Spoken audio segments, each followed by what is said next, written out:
Buenas noches, jóvenes. Me he visto en la necesidad de grabar esta clase, grabarla, porque la clase en línea de hoy en la mañana cometí un error al subirla y por lo tanto se borró. Tengo el consuelo, sí, que solamente faltaron 9 personas a la clase, así que básicamente esto es para aquellas personas, para las 9 que no estuvieron, porque supongo que las personas que sí estuvieron tomaron los apuntes, cuando les dije si habían preguntas, no habían preguntas. Por lo tanto, creo que les quedó relativamente claro. Dadas las cosas del caso, entonces vamos a ir rapidito viendo lo que vimos en la mañana. Evidentemente más rápido porque la mayoría de estas cosas ya las expliqué durante la mañana. ¿Ya? Entonces estamos en la clase número 4, segundo medio B, en la unidad número 1. Vamos a ver la crisis del Estado liberal, la depresión del 29, totalitarismo, populismo y estados de bienestar. ¿Ya? Objetivo: explicar las características de la crisis del Estado liberal, la depresión del 29, los totalitarismos y el estado de bienestar. La habilidad sobre el pensamiento crítico, análisis y síntesis. Recuerden, cualquier duda, cualquier pregunta, aporte, crítica, juanprofe.segundosmedios@gmail.com. Recuerden que este es para ustedes, yo no hago en la señorita Ivani, así que me equivoqué, pero este es solamente para el segundo B. Obviando, muchachos, tratando de arreglar. Lo que corresponde, vamos a ver en este PowerPoint, es el periodo entre guerras. 1919, fin de la Primera Guerra Mundial, y 1939, comienzo de la Segunda Guerra Mundial. Estos 20 años tienen 3 características, ¿ya? Desde el punto de vista social, desde el punto de vista económico y desde el punto de vista político. Desde el punto de vista social tenemos que aparece la llamada sociedad, que llaman, ¿no es cierto?, los locos años 20, ya se desarrollan los medios de comunicación, se desarrollan las artes plásticas y se desarrolla el cine. Desde el punto de vista económico tenemos la gran crisis del 29, que básicamente es la quiebra del sistema de libre mercado, ¿no es cierto? Este sistema que dice que el problema económico lo resuelve el mercado por medio de la ley de la oferta y la demanda. ¿Qué producir? Lo que las personas quieran consumir. ¿Cómo producir? Invirtiendo lo menos posible para ganar lo más posible. ¿Para quién producir? Para el que pueda comprar, para el que pueda consumir. La gran crítica al libre mercado es que no se hace cargo de los pobres, ¿no es cierto? Aquí tenemos entonces un pequeño avance, ¿no es cierto?, de esta crisis que provocó deflación, quiebras, crisis del liberalismo. Aparece algo que se llama keynesianismo, pero que lo vamos a ver en la clase posterior.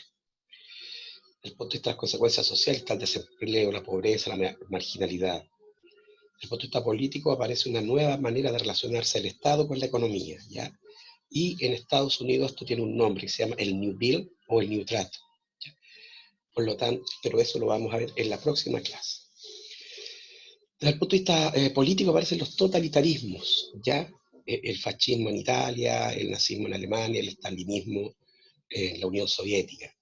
Y en España, ¿no es cierto?, una variante de Estado totalitario que es el franquismo, que lo vamos a ir viendo poco a poco. Avancemos. En referente a la sociedad y cultura, aparece la llamada sociedad de masas.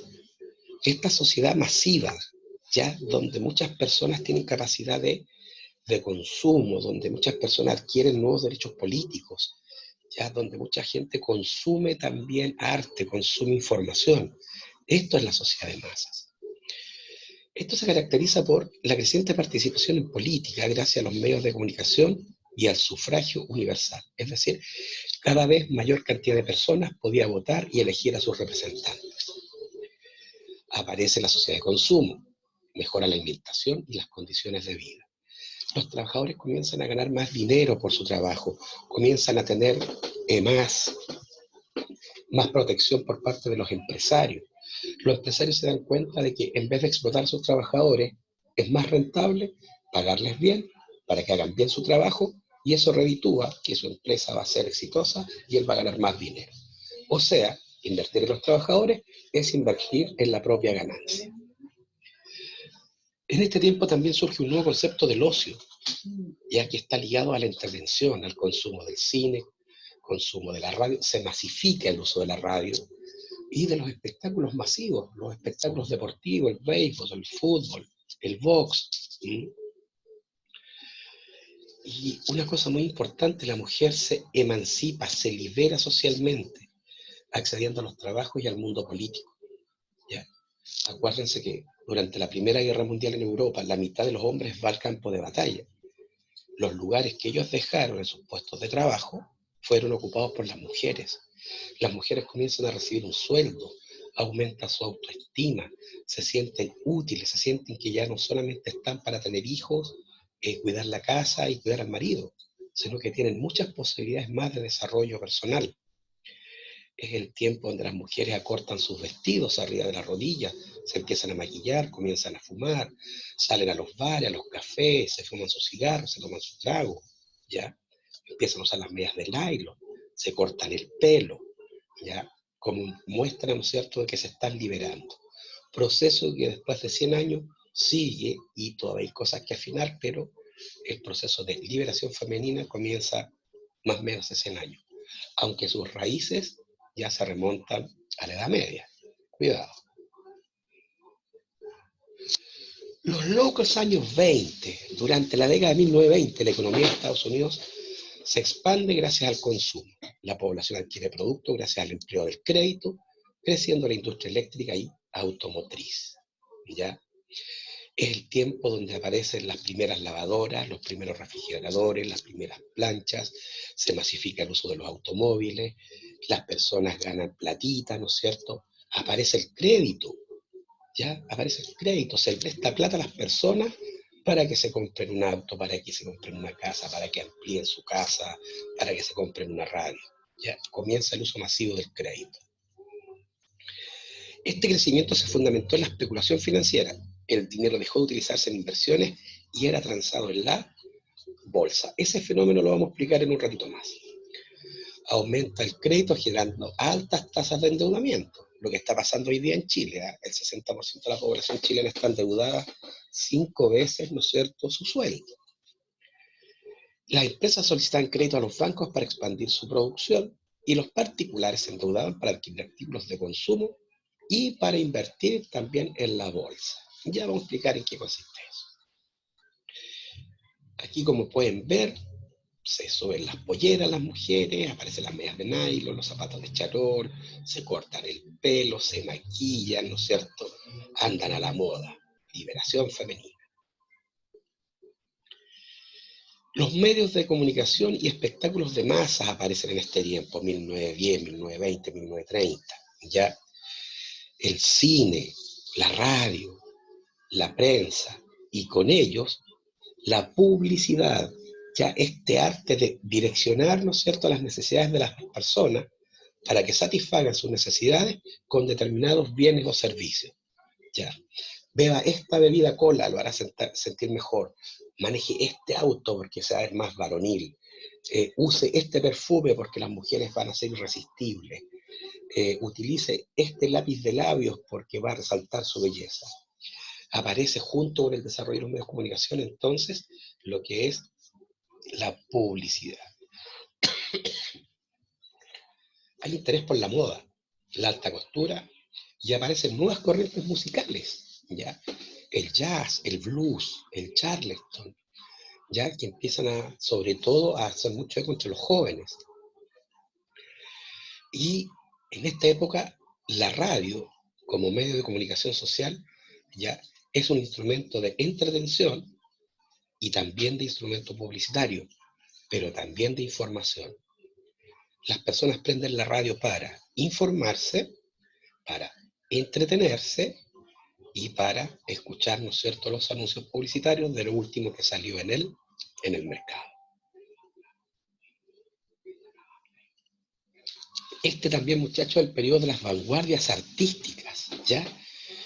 Estos artistas que son más sensibles, que ven la realidad más allá de la que lo vemos el común y silvestre en los mortales. En las primeras décadas del siglo XX, que está marcada a fuego por la Primera Guerra Mundial, los artistas tratan de evadirse de la realidad, tratan de presentarnos una realidad paralela, ¿ya? Corren la frontera del lenguaje artístico, ya la realidad no se plasma en la pintura, en la arquitectura, en la escultura, como es, sino como el artista la siente. Y es así que tenemos, por ejemplo, el fauvismo, el expresionismo, el cubismo, el surrealismo, por nombrar algunas. Y vamos a ahondar un poquito en cada una de ellas. El fauvismo fue un movimiento pictórico francés de escasa duración. Solamente fue entre 1904 y 1908. Un crítico de arte, Louis Baucels, tras contemplar las gamas cromáticas estridentes y agresivas de los trabajos expuestos, les atribuyó el término fauves, que en español significa fieras. Generalmente el fauvismo es caracterizado por un empleo provocativo del color. Esa es la gran característica del fauvismo. Aquí hay muchos pintores fauvistas, pero voy a destacar solamente uno por corriente. A Henri Matisse, este señor que está acá, 1869-1954, con su cuadro La alegría de vivir, que fue pintado en 1906, que se considera uno de los íconos del fauvismo, de coloración irrealista y temática edénica en el jardín del Edén, que según la Biblia era el lugar donde vivía Adán y Eva antes de cometer el pecado original. Aquí tenemos una explosión de color, figuras que semejan cuerpos humanos, la desnudez del ser humano, explosión de color. Esto no es como en la realidad, es como Henri Matisse la veía. Después tenemos el expresionismo, igual movimiento de vanguardia surgido en Alemania a principios del siglo XX, se caracteriza por tener un matiz más pesimista, más feo, por así decirlo, ya que los expresionistas alemanes no escatimaron en mostrar lo morboso, lo prohibido, lo obsceno. El expresionismo viene a ser una deformación de la realidad para expresarla de forma más subjetiva, aunque en definitiva esa puede ser una definición válida del arte, una deformación de la realidad. Se quieren mostrar sentimientos, emociones, algo que ilustre la naturaleza y al ser humano. En el expresionismo podemos destacar a don Edvard Munch, noruego, 1863-1944, con su famosa obra El Grito. Pero cuidado, son 4 versiones de esta misma pintura, ¿ya? Que fueron creadas entre 1893 y 1910. Muestran una figura andrógina con apariencia de hombre, colocada en un primer plano. El objetivo de Edvard Munch era representar al hombre moderno en una situación de desesperación. El escenario en el que está ambientado el cuadro pertenece a Oslo, capital de Noruega. Este es el señor Munch y este es El Grito, que concentra la esencia desde el pesimismo y del miedo que vivía la sociedad europea a comienzos del siglo XX, antes de la Primera Guerra. La Primera Guerra Mundial estaba en el ambiente, las grandes potencias alineaban sus fuerzas para competir por los mercados planetarios, habían entrado en una carrera armamentista, se estaba militarizando a la ciudadanía.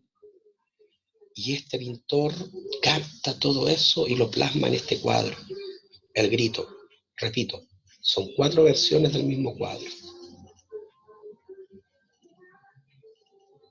El cubismo es una escuela y teoría estética de las artes plásticas y el diseño. Se caracteriza por la utilización de las formas geométricas, como los cubos, los triángulos y los rectángulos. El movimiento nació en Francia y tuvo su apogeo entre 1907 y 1914. Igual, antes de la Primera Guerra Mundial. Pablo Picasso, 1861-1973, fue uno de sus principales representantes, no el único, pero uno de sus principales representantes. Él creó este movimiento cubista junto a Georges Braque y don Juan Gris. El movimiento cubista fue creado por ellos. Aquí está el célebre Las señoritas de Aviñón, pintado en 1907. Como verán, color, caras hechas con triángulos, rectángulos, romboides, ¿no es cierto? Figuras geométricas. De allí su nombre de cubismo. las caras representadas en planos de frente, pero que también da la impresión de que estuvieran de lado, ¿ya? Todo está fuera de la realidad, todo está en la mente del pintor. Es este tiempo donde el ser humano está en sus obras, tiene angustia, tiene ansiedad, y los artistas lo representan a través de estos cuadros. Y por último elegí, dentro de todos los que nombré, el arte surrealista, que es un movimiento artístico que surgido en Francia a partir del dadaísmo en la década de 1920, se desarrolla como una manera de poder olvidar la realidad y encontrar alguna forma de que el artista se encierre en sí mismo, un impulso psíquico de lo imaginario y lo irracional. Se fijan, la idea es la misma. Los artistas se quieren escapar de la realidad, así como el drogadicto se escapa mediante el uso de alucinógenos. El artista se refugia creando nuevas formas que solo existen en su imaginación, pero que expresan el espíritu y el ambiente. El principal representante de esta escuela es don Salvador Dalí, este señor de bigotitos de mosquetero. Fue pintor, pero también escultor. ¿Ya? Y aquí está su famoso cuadro, La persistencia de la memoria. Estos relojes de bolsillo como derritiéndose. Es el tiempo que se relativiza. Acordemos que estamos en la época en que Einstein establece su teoría de la relatividad. ¿Ah? Todo es relativo, el tiempo, lo real, y este cuadro de desolación, con colores grises, pero también claros, básicamente demuestra la contradicción del alma de estos artistas. ¿Ya? La persistencia de la memoria, el arte vanguardista de comienzo del siglo XX.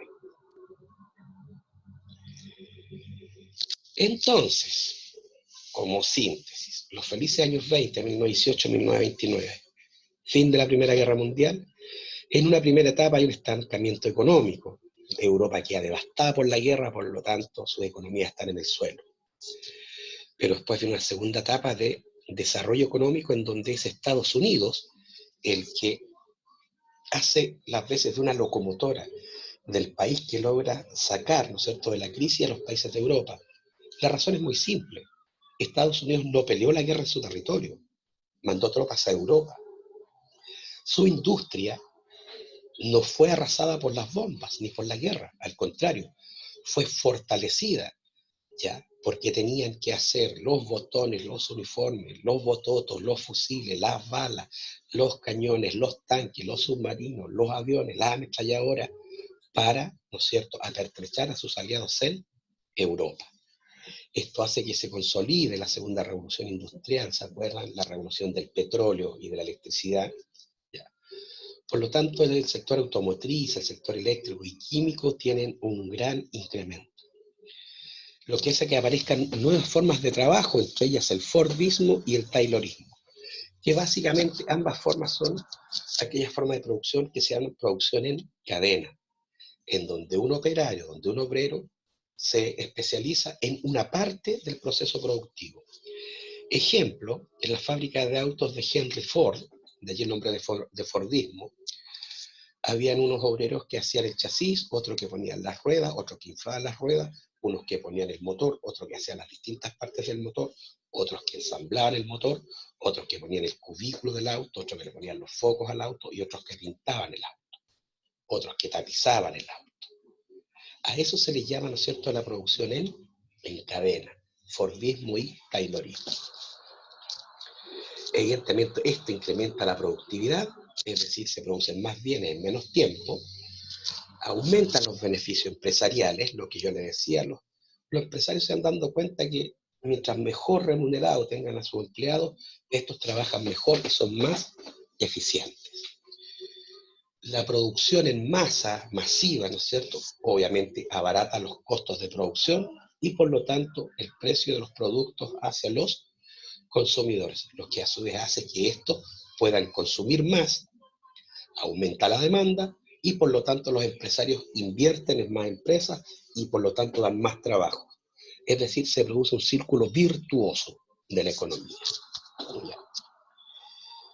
Pero toda esta etapa de crecimiento económico, ¿no es cierto?, llega a su fin el año 1929. Este círculo virtuoso.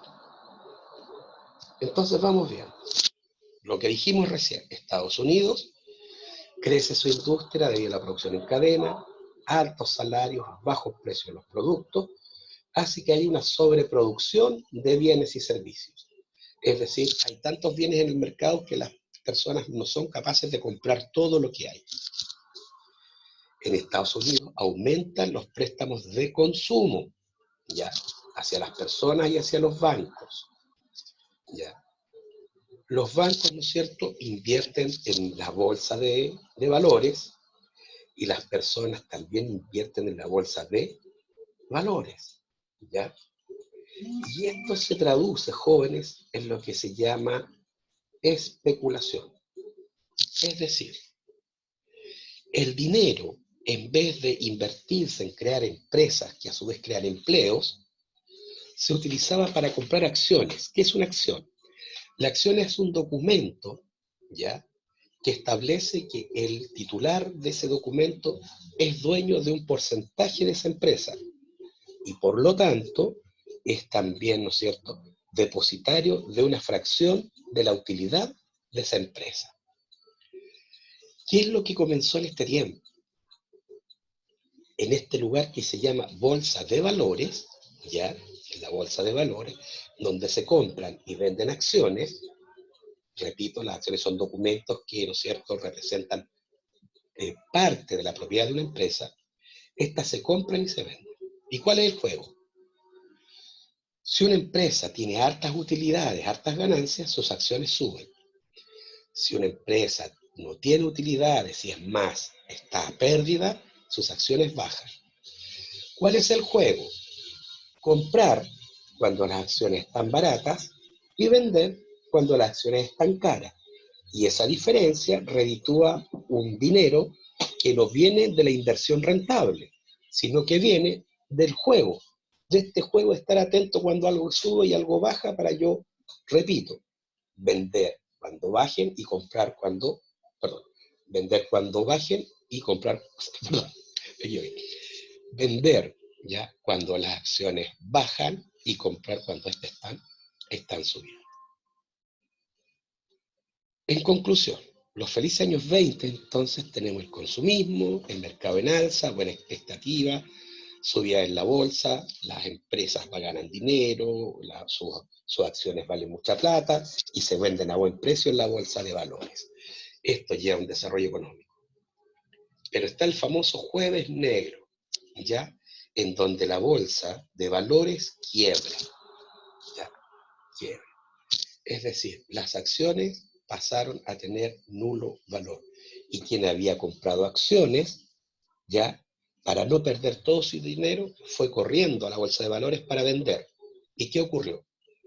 Al aumentar la venta de acciones, su precio se desplomó.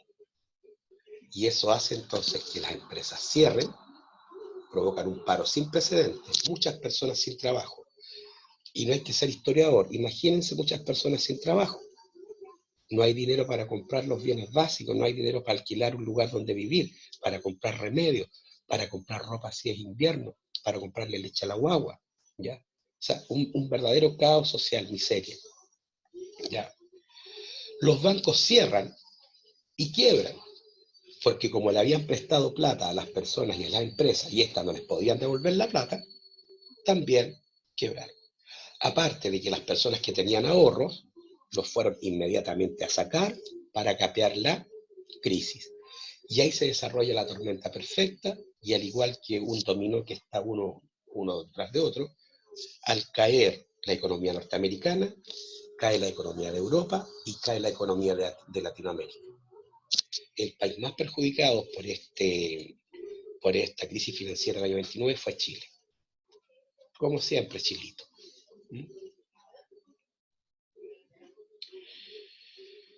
Las tres grandes consecuencias de esta crisis de 1929. Obvio, la primera, la caída de la economía generó un crecimiento enorme del paro. Cuando hablo del paro acá estoy hablando de la falta de trabajo, de los cesantes.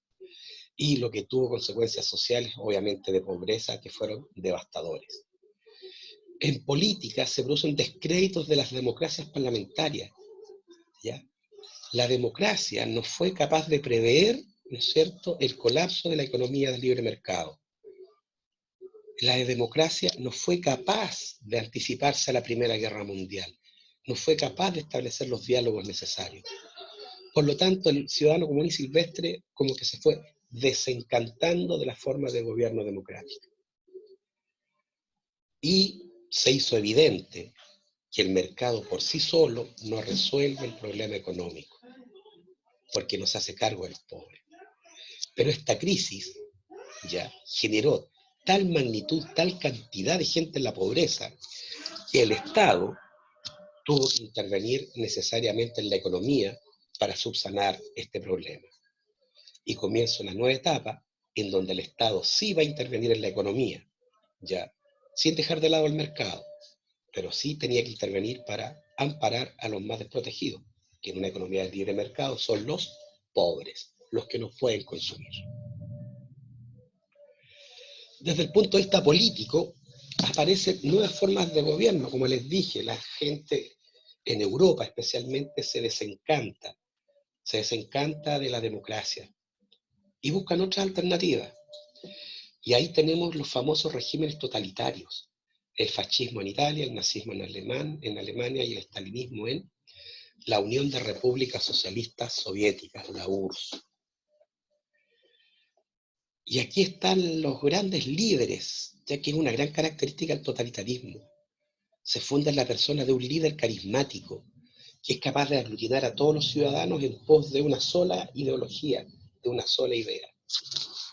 Aquí está don Joseph Stalin, ya secretario general del Partido Comunista Soviético, Adolf Hitler, ya canciller, ¿no es cierto?, y líder del partido nazi, el Führer, don Benito Mussolini, el Duce, ya, el líder del partido fascista italiano, y quienes desarrollan los siguientes modos de gobierno. El fascismo italiano. ¿Por qué llega al poder el fascismo italiano? Por la crisis de posguerra. Italia quedó, pero en la ruina después de la Primera Guerra Mundial. Desencantos por los tratados de paz, problemas económicos, cesantía, inflación, crecimiento de las fuerzas políticas revolucionarias, anarquistas y comunistas, debilidad del régimen democrático para enfrentar la crisis. Esto favorece la aparición de los fascios, grupos armados y uniformados, que se caracterizaban por usar camisas negras. Estos dan origen al Partido Nacional Fascista, PNF, liderados por Mussolini, quien en el año 1922 hace una marcha sobre Roma con todos los partidarios del Partido Nacional Fascista y establece, ¿no es cierto?, un nuevo gobierno de corte fascista, que se caracteriza por dictadura del partido único, del Partido Nacional Fascista. Ningún otro partido puede existir, y los que existen son perseguidos, encerrados, asesinados. Se suprimen las libertades individuales, y las personas no pueden hacer lo que quieran, sino lo que el partido diga. Evidentemente se prohíben partidos y sindicatos que no sean del partido fascista. Se establece un estado corporativo, en donde todas las empresas son manejadas por sindicatos de personas integrantes del Frente Nacional Fascista. Y por lo tanto, todo lo que producen las empresas, ¿no es cierto?, el Estado la distribuye entre la población. Exaltación de la figura del líder. En el caso de Mussolini se autodesignó Duce, el Duce, ya, quien era que en las ciudades medievales italianas, de fines de la Edad Media, ya, Venecia, Génova, eran los que dirigían, ¿no es cierto?, el consejo de la ciudad, que era el que gobernaba la ciudad. Y el Duce era su líder. Mussolini adopta ese adjetivo, ¿no es cierto?, de fines de la Edad Media. Un Duce básicamente es un líder, un jefe. Y también tiene una vocación expansionista, ya que los italianos invaden Abisinia, que es un país de África que queda, ¿no es cierto?, al sur de Egipto. El nazismo ya es fundado por Hitler con el nombre Partido Nacional Socialista Alemán. Sus siglas en alemán nazi, de allí que el partido nazi. Las causas del ascenso de Hitler es igual que el de Mussolini, situación de Alemania tras la guerra, insatisfacción provocada por el Tratado de Versalles, debilidad del régimen democrático de la República de Weimar, graves dificultades económicas, paro e inflación. Casi calcado a lo que pasó en Italia. Ya. Hitler intenta hacer un golpe de Estado el año 1923. No le funciona. Ya lo meten preso. Lo que lo ayuda mucho es la crisis del 29, porque Alemania ya venía herida desde hace 10 años, desde el Tratado de Versalles de 1919. Pero con la crisis del 29, Alemania se va prácticamente a la quiebra. No hay trabajo, hay hambruna en la gran mayoría de la población, altas tasas de mortalidad. Y los alemanes ven en Hitler, ¿ya?, en este ex cabo del ejército que tenía la medalla por valor en combate, la Cruz de Hierro, ven en este señor, en este líder carismático, la salvación de Alemania, ¿ya? Y es así que en 1933 Adolf Hitler es elegido canciller y organiza el Estado Nacional Socialista Alemán. Represión violenta de la oposición política y de los judíos en particular, acordémonos de los campos de concentración. Disolución de los partidos y sindicatos, control del Estado por parte del Estado nazi, exaltación de la figura del líder, en este caso Führer, significa líder en alemán. Y este Führer era obviamente Hitler. Desarrollo de la producción armamentística y construcción de infraestructura. Hitler creó muchos puestos de trabajo, por lo general los alemanes estaban muy contentos con él. Y la inmensa mayoría de los alemanes pertenecía al partido nazi. Una política exterior agresiva y expansionista. De hecho, es la Alemania nazi de Hitler la que provoca la Segunda Guerra Mundial, cuando el 1 de septiembre de 1939 invaden Polonia. Y en la Unión de Repúblicas Socialistas Soviéticas está don José Stalin, este señor, ¿ya? ¿Por qué asciende? Por el desprestigio del Estado soviético al derrotar la Alemania nazi, ¿ya? Él intenta transformar a la URSS, Unión de Repúblicas Socialistas Soviéticas, en una gran potencia. Se hace del control personal del Partido Comunista de la Unión Soviética, el PECUS. ¿Ya? ¿Cómo toma el control del poder? Mediante la represión policial, purgas masivas, asesinatos masivos de opositores políticos, y si no los mataba, los mandaba a unos campos de concentración que se llamaban gulags. Y estos campos de concentración estaban en Siberia, uno de los lugares más inhóspitos de nuestro planeta para vivir. Siberia es una tundra congelada, ¿ya?, en donde en invierno las temperaturas llegan a alcanzar los 80 grados bajo cero, muchachos.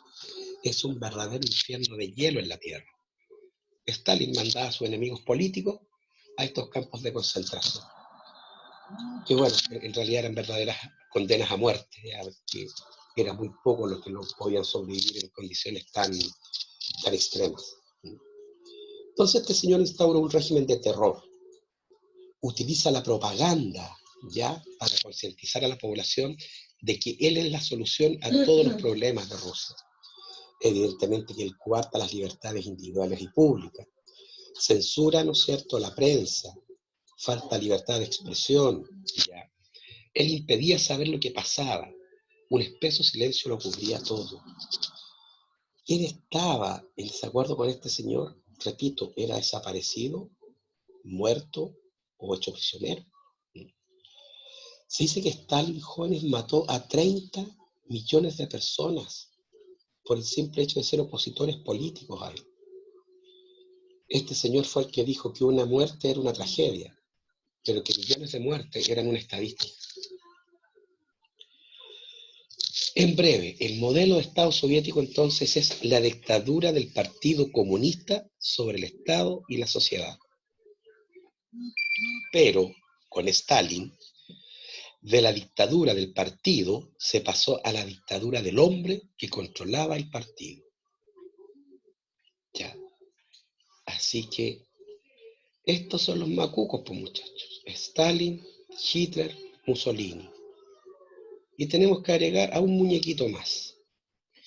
A don Francisco Franco, general español, ya que peleó en la Guerra Civil de España, que fue de 1936 a 1939. Él defendía las ideas liberales de derecha, ¿no es cierto?, en contra de las ideas marxistas y socialistas de los opositores. Las características del franquismo, que así fue como se llamó a su gobierno, que duró del año 36 al 75, 39 años, si mal no, 26, 46, 46, 66, 76, 39 años estuvo en el gobierno este señor. Utilizó el modelo fascista italiano y alemán, ¿ya? Suspensió todos los elementos democráticos, la constitución, las libertades, el parlamento, los partidos políticos, los sindicatos.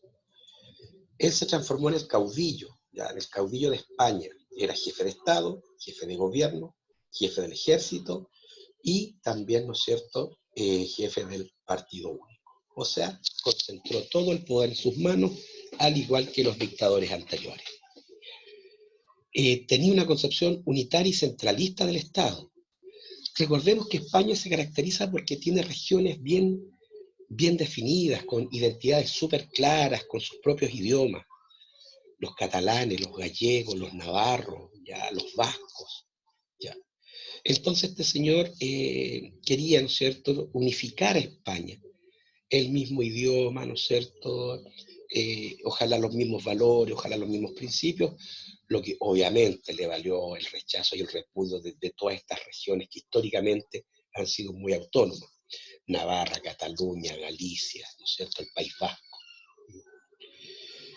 Al igual que los dictadores anteriores, la represión, constante y planificada.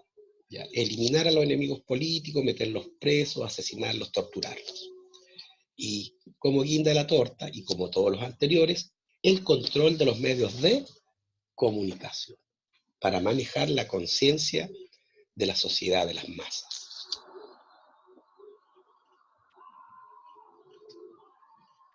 Características generales de los totalitarismos, de los cuatro, ¿ya? Franquismo, estalinismo, fascismo, nazismo. Desde el punto de vista del líder, estos son fuertes, carismáticos y populistas. Desde el punto de vista de las ideologías, se basan en principios autoritarios y antidemocráticos. Desde el punto de vista del Estado, los poderes están controlados por un único partido. Solo se permite ese partido.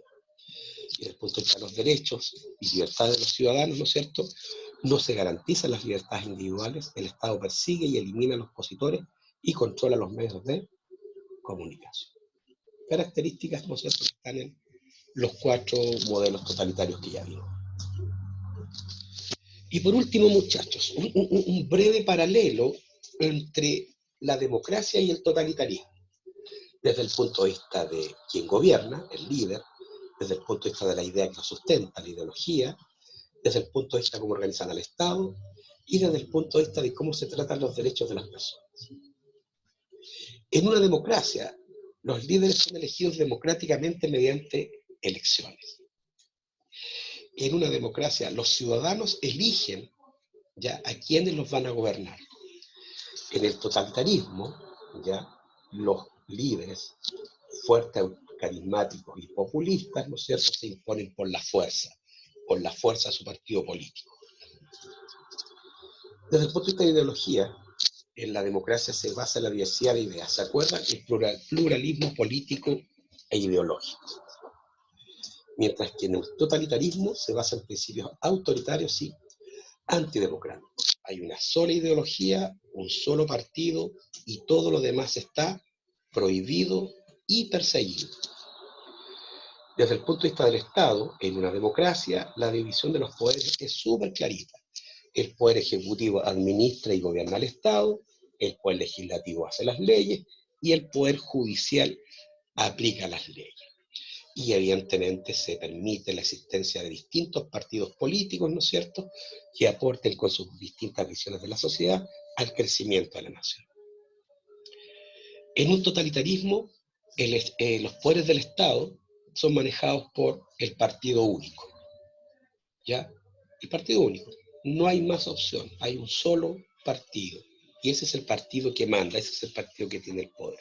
Y si usted está en desacuerdo con ese partido, lo más probable es que lo maten, lo asesinen, lo torturen, lo manden a un campo de concentración. Desde el punto de vista de los derechos, en la democracia, los derechos fundamentales y las libertades públicas están garantizados por la Constitución. Mientras que en un totalitarismo no se garantizan las libertades individuales. El Estado persigue y elimina a los opositores y controla los medios de comunicación. ¿Capichi? Capichi. Hijitos de Dios, ahí quedamos entonces. Entre el miércoles y el jueves les voy a mandar algunas actividades. Recuerden las que me pueden hacer en grupo. Les recuerdo que tuve que grabar esta clase de nuevo porque la que hice en la mañana, lo más probable es que yo haya cometido un error y no se me grabó. Entonces hago esta para que quede de respaldo. Buenas noches, muchachos, que tengan dulces sueños.